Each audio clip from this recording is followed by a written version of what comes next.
বিশ্বকাপের ফাইনালে হারিয়ে গেছে এক প্লেয়ার। আজ সেই গল্প করব আপনার সঙ্গে খেলাযোগ এক্সট্রা টাইমে।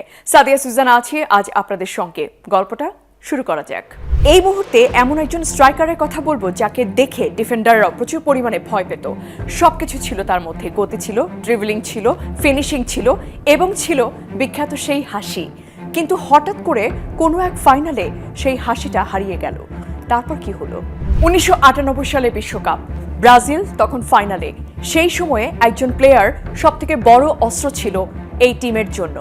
কিন্তু ফাইনালের আগে হঠাৎ এক ঘটনা ঘটলো। সেই ফুটবলারের নাম লিস্টে এলো না। টিম শিটে বারবার চেক করার পরও তার নাম কিন্তু দেখা গেল না। ঠিক কিছুক্ষণ পর আবার তার নাম টিম শিটে ঠিকই দেখা গেল। কিন্তু এই মাঝপথে আসলে কি হয়েছিল সেটা কিন্তু আজও রহস্য। মাঠে তিনি ঠিকই ছিলেন, কিন্তু পারফরমেন্স ঠিক আগের মতো দিতে পারছিলেন না। এবং ঠিক সেই সময়টাতে ফ্রান্সের এক মিডফিল্ডার কর্নার থেকে দুটি হেড করলেন। ব্রাজিল হারল 3-0-তে। ফ্রান্স জিতল তাদের প্রথম বিশ্বকাপ।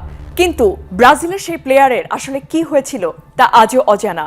আপনাকে জানাতে হবে কে সেই ফুটবলার।